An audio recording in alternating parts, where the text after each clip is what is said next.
হয়, কিন্তু গোটা সংসদ পালিয়ে যায়। আমাকে একটা ইতিহাস দেখান তো, গোটা সংসদ সবাই পালিয়ে গেছে, কেউ কথা বলতে পারতেছে না। আপনি দেখান তো গোটা দুনিয়ার মধ্যে ইতিহাস, সরকার পরিবর্তন হওয়ার পরে সুপ্রিম কোর্টের পুরা বেঞ্চ পরিবর্তন হয়ে যায়। আমাকে দেখান তো, সমস্ত ইউনিভার্সিটির ভিসিরা পদত্যাগ করে। আমাকে দেখান তো কি করছে দেশটাকে, কোথায় নিয়ে গেছে দেশ। ভাইয়েরা আমার, আমি অনুরোধ করব ৭১-এর পর থেকে আজকে ২০২৪ পর্যন্ত ৫ই আগস্ট আগ পর্যন্ত যারা ক্ষমতায় ছিল, তারা দেশের মুক্তি করতে পারে নাই, শান্তি দিতে পারে নাই, মানুষের নিরাপত্তা প্রদান করতে পারে নাই।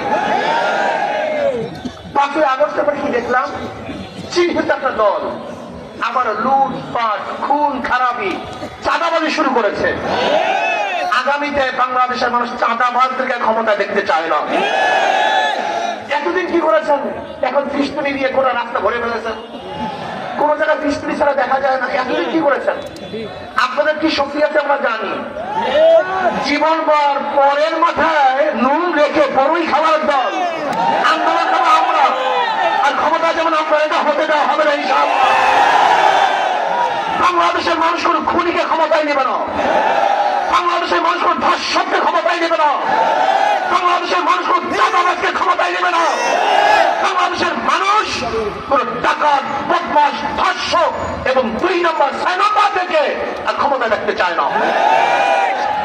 প্রিয় ভাইয়েরা আমার, হাজারবার দল পরিবর্তন করবেন, হাজারবার নেতা পরিবর্তন করবেন, শান্তি দেখবেন না। কপালের তো শান্তি নেই, কপাল করা মানুষ শান্তি পাবে না। শুধু নেতা পরিবর্তনের মাধ্যমে এই দেশে শান্তি আসতে পারে না। আপনি বলেন তো, অস্তিত্ব পরিবর্তন হয়েছে বারবার, ঘুষের কে পরিবর্তন হয়েছিল, এসপি তো বারবার পরিবর্তন হয়েছে, ঘুষের পরিবর্তন হয়েছে। কারণটা এর কারণটা কি? একজনের নাম এ, একজনের নাম বি, একজনের নাম সি, এ বি সি, তিনজনই সো। ধরে নেন ক্ষমতায় আছে এ, সে কি করবে? হটাও এ, আন্দোলন সংগ্রাম, হটাও, বসাও বি, কি করবে? আবার আন্দোলন সংগ্রাম, হটাও বি, বসাও সি, কি করবে?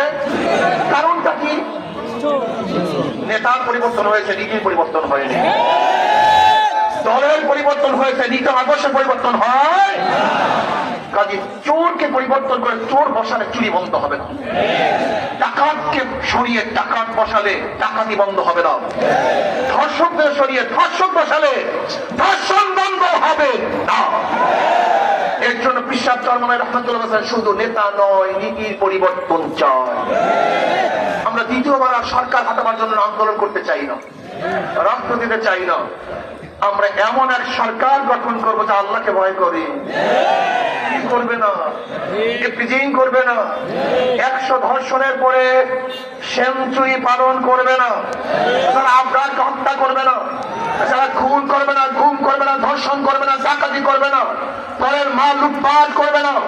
এমন এক শাসক যদি আমরা বসাতে পারি যার মধ্যে আল্লাহর ভয় আছে, জনাবে মুহাম্মদ রাসূলুল্লাহ সাল্লাল্লাহু আলাইহি ওয়াসাল্লামের সব যার চেহারার মধ্যে আছে, যে নবী আলাইহিস সালাতু ওয়াস সালামের নেতা মানে তার আদর্শ বাস্তবায়ন করার চেষ্টা করে, এমন এক নেতা যদি বসাতে পারি, তাহলে বাংলাদেশের প্রত্যেক মানুষ শান্তি পাবে, কুড়িরা শান্তি পাবে, মজদুররা শান্তি পাবে, ছেলেরা শান্তি পাবে, পুরুষরা শান্তি পাবে, মহিলারা শান্তি পাবে,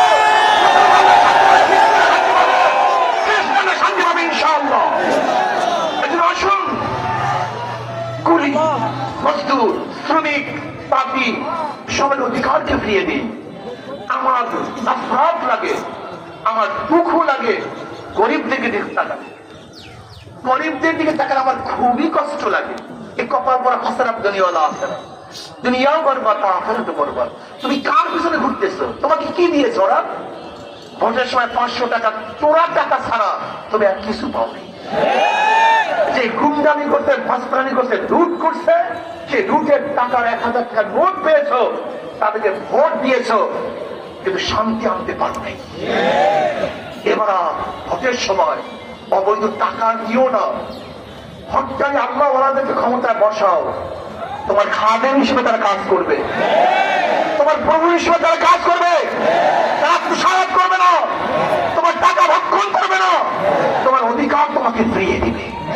আজকে মাত্র কয়েকটা পরিবারের কাছে গোটা বাংলাদেশের অর্থ, কয়েকটা পরিবারের কাছে গোটা বাংলাদেশের অর্থ। আপনি চিন্তা করতে পারছেন? চিন্তা করতে পারছেন? কয়েকটা পরিবারকে সমস্ত লোন দিয়ে দিয়েছে, সমস্ত টাকা তাদেরকে দিয়ে দিয়েছে। কিন্তু আমরা যদি আজকে গরিবদেরকে রিক্সা কেনার ব্যবস্থা করতাম, ঠেলাওয়ালাদেরকে ঠেলা কেনার ব্যবস্থা করে দিতাম, আজকে গরিবদের জন্য, শ্রমিকদের জন্য ইন্ডাস্ট্রির ব্যবস্থা করে দিতাম, আজকে বিধবার জন্য, মিসকিন এতিমদের জন্য ভিন্ন ভিন্ন অর্থনৈতিক ডেভেলপের ব্যবস্থা করতে পারতাম, তার 5-10 বছর পরে আমাদের দেশে একটা গরিবও পাওয়া যেত। কিন্তু আমরা কি করছি? গরিবের জন্য কিচ্ছু করি নেই। এমনকি শরিয়াতপুরের লোকজন তো জীবন মানে আওয়ামী লীগের নামে জিকির করতে করতে জীবনটাকে শেষ করে ফেলছেন।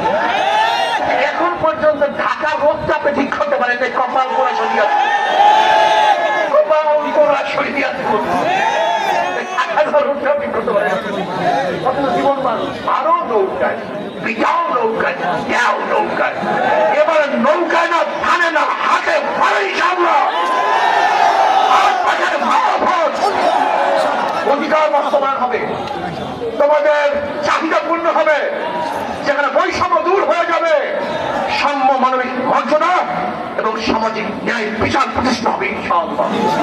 এর জন্য আমি যুবকদের বলব, আজকে যে নিয়াত করুন, বিগত দিনে যারা অন্যায় করছে, অবিচার করছে, 5 তারিখের পরে যারা অবৈধ কাজ করছে, প্রতিষ্ঠান দখল করছে, মসজিদ দখল করছে, মাদ্রাসা দখল করছে, ঘাট দখল করছে, অমুক দখল করছে, এই দখলদারিতার পর ইসলাম হুকুমতের জন্য থেকে হাত পাকা পার কেটে ভোট দাও, কাজ করো, তোমাদের অধিকার প্রতিষ্ঠা হবে ইনশাআল্লাহ। রাজি আছেন ইনশাআল্লাহ? কি যুবকরা কাজ করবে ইনশাআল্লাহ? বাংলাদেশ ইসলামের বাংলাদেশ, আগামী বাংলাদেশ মদিনাওয়ালা বাংলাদেশ, আগামী বাংলা রসুলের আইনের বাংলাদেশ, আগামী বাংলাদেশ কুলি বস্তুদের অধিকার প্রতিষ্ঠা বাংলাদেশ, আগামী বাংলাদেশ মুসলমান, হিন্দু, খ্রিস্টান, বৌদ্ধ সমস্ত ধর্মাবলম্বীদের নিরাপদ এক বাংলাদেশ। আল্লাহ পাক রব্বুল আলামিন সেই বাংলাদেশ দেখার তৌফিক আমাকেও দান করেন, আমাদের সবাইকে দান করেন।